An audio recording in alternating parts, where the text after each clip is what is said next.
Caríssimos amigos e irmãos, que a paz do Senhor esteja com todos vocês. Iniciamos o novo mês, o mês de agosto, o mês vocacional. Mas iniciamos também com uma bela manifestação da juventude. Desde o dia 1º de agosto, em Lisboa, acontece a Jornada Mundial da Juventude. Em Lisboa, com o tema Maria dirigiu-se apressadamente. Um momento sempre muito importante, essas Jornadas Mundiais da Juventude, em caráter internacional, que acontecem, em que nós, aqui no Rio de Janeiro, celebramos 10 anos, que aconteceu aqui, a jornada. Tivemos aí no mês passado, no final do mês passado, uma celebração toda especial, recordando o 10º aniversário dessa belíssima experiência que aqui tivemos. Nós bendizemos a Deus que nesse final de semana se encerra a JMJ Lisboa 2023, com tudo aquilo que significou a ida da juventude do mundo inteiro para Lisboa, e pedimos a Deus para que realmente os jovens que se encontram com o Senhor possam cada vez mais testemunhar Jesus Cristo diante das várias situações que vive no seu dia a dia. Realmente, as Jornadas Mundiais da Juventude, um bom momento que o Espírito Santo inspirou Papa São João Paulo II a instituí-las, quer ser um momento de encontro dos jovens com Cristo, com a presença e a participação do Santo Padre, para que, através dessa comunhão de igreja, possa a juventude cada vez mais seguir ao Senhor Jesus Cristo e testemunhá-lo no seu dia a dia, nos seus dias, na sua caminhada. Aquilo que temos visto, que aconteceu aqui no Rio de Janeiro há 10 anos atrás, a experiência não só marca a cidade pelo exemplo da juventude, mas continua marcando também a tantos jovens que vão dando passos na caminhada como igreja, como casais cristãos, como consagrados, como religiosos, religiosas, como também padres, que o Senhor vai chamando e vai tornando-se cada vez mais como fermento no meio da massa.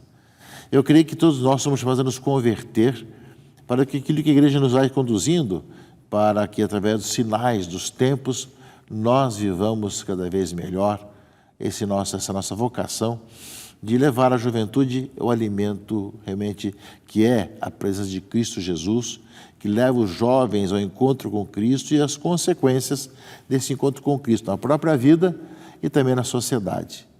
Eu creio que esse é um bom momento de nós refletirmos sobre o nosso trabalho da pastoral juvenil, a importância daquilo que realmente é importante e valor, para que realmente seja algo a serviço do reino de Deus, da palavra de Deus que vai transformando corações.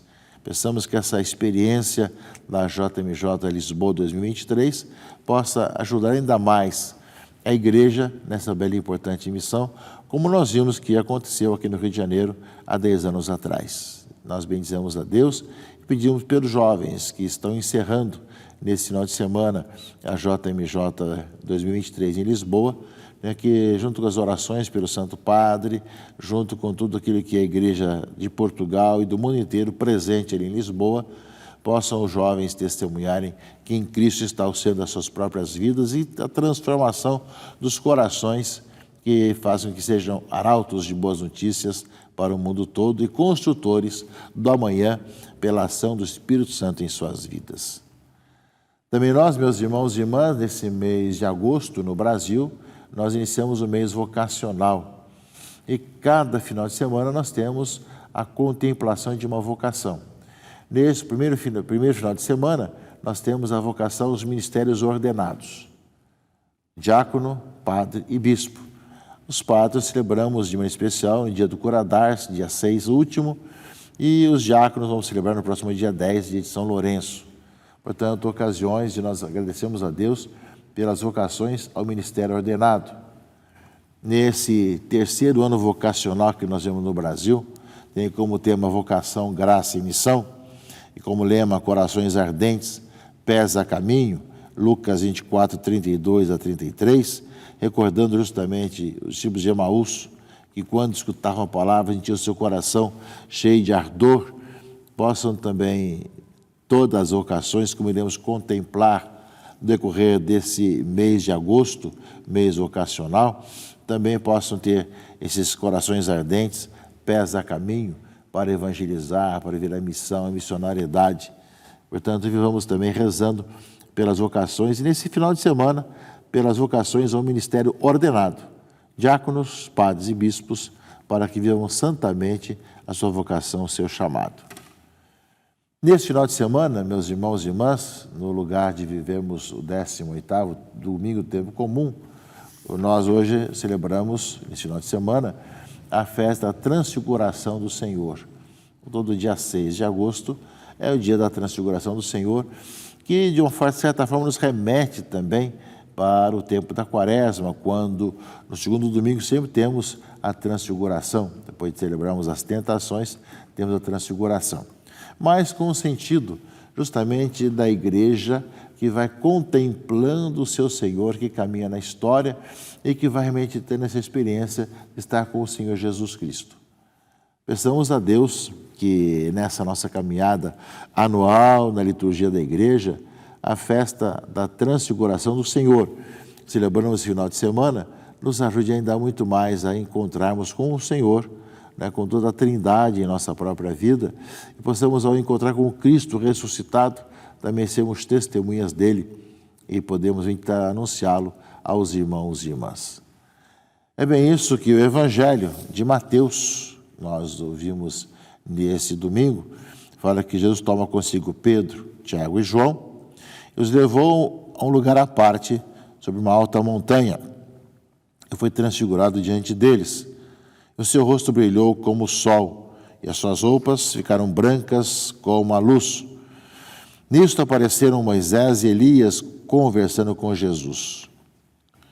A lei, Moisés e os profetas, Elias, bem simbolizados, mostrando que todo o Antigo Testamento, a lei e os profetas, em Jesus Cristo, sabe que em Cristo se cumpre o novo Moisés, o grande profeta, porque é o próprio Deus conosco, Deus que morar no meio de nós, e o Messias prometido e anunciado, né?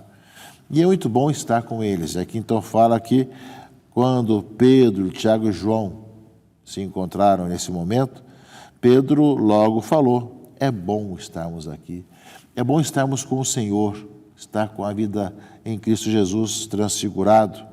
Se queres fazer aqui 3 tendas, uma para ti, outra para Moisés, outra para Elias.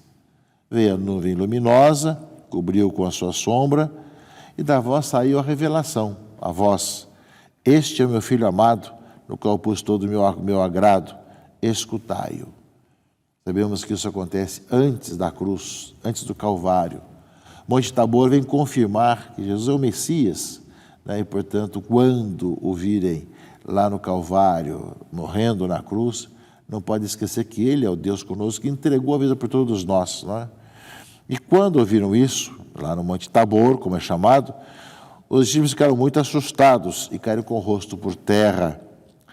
Jesus se aproximou deles, tocou e disse: levantai-vos e não tenhais medo.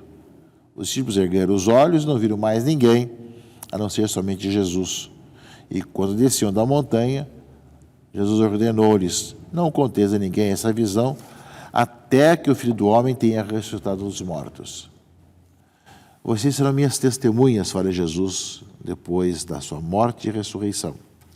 Aí sim, depois de terem passado pela experiência de Cristo morrendo na cruz, sendo sepultado e tendo encontrado ressuscitado, ou seja, aquilo que viram já de uma certa maneira antes da transfiguração no Monte Tabor, agora sim poderão contar ao mundo todo que Cristo está vivo, ressuscitado, porque passaram por essa experiência. Mas é a igreja que confirma, meus irmãos e irmãs, que esse encontro com o Senhor nos vai fazendo cada vez mais homens e mulheres que o testemunhem no mundo.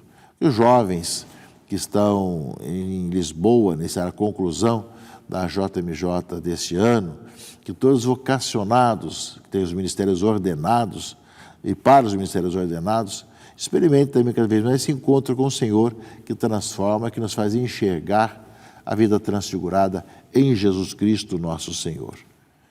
A palavra de Deus, além do mais, meus irmãos e irmãs, fala que na segunda leitura, na carta de São Pedro, que esse episódio é algo que marcou suas vidas. Caríssimos, não foi seguindo fábulas habilmente inventadas que vos demos a conhecer o poder e a vinda de nosso Senhor Jesus Cristo. mas sim por termos sido testemunhas oculares da sua majestade. Ou seja, deixa bem claro, não é uma fábula, não é uma invenção. Nós somos testemunhas oculares, diz Pedro, nessa sua segunda carta, capítulo 1, versículos 16 a 19. Ele recebeu a honra e glória da parte de Deus Pai, quando, do seio da esplêndida glória, se fez ouvir aquela voz que dizia: este é meu filho bem-amado, no qual ponho o meu bem-querer. Pedro recorda desse episódio com muita clareza. Esta voz nós a ouvimos, vinda do céu, quando estávamos com ele no Monte Santo, e assim se nos tornou ainda mais firme a palavra da profecia, que fazeis bem ter diante dos olhos, como lâmpada que brilha em lugar escuro, até clarear o dia e levantar-se a estrela da manhã em vossos corações. Nesse trecho da carta, segunda carta de Pedro, ele fala com muita clareza dessa alusão. Não foi uma fábula, não foi uma invenção. Nós vimos e testemunhamos, escutamos a voz, esse é o meu filho muito amado, né? E nós vimos e ouvimos quando estávamos com ele no monte, e tornou-se mais firme ainda a nossa convicção, a palavra da profecia, fala Pedro na sua segunda carta. Ele faz menção com muita clareza desse episódio da transfiguração. Portanto, algo que marcou a vida dos discípulos de Jesus e que depois da ressurreição o fez tornar ainda mais animados e corajosos para poder anunciar o reino e anunciar a ressurreição de Jesus.